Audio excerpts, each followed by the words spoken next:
Hello, welcome to the For Construction channel, where I will share knowledge about construction. I have two frames named Xref.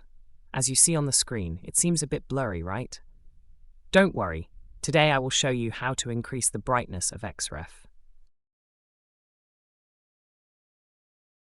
You press the OP command to open the Options dialog box. At the Display tab, select the Xref Display tab. I will lower this value to see if anything changes.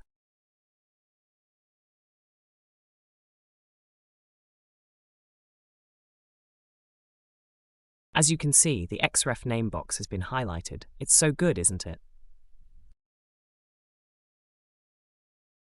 Now I will try increasing the Xref display value to see what happens.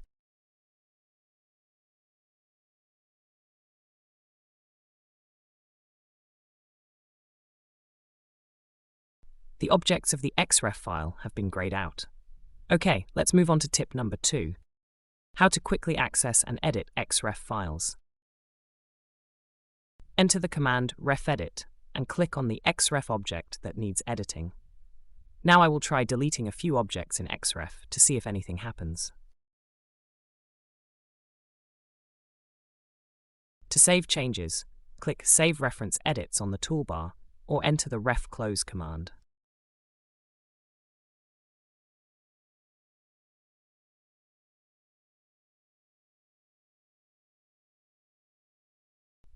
The deleted objects have been updated. Wish you success. If you find it interesting, please give me a like and subscribe to the channel.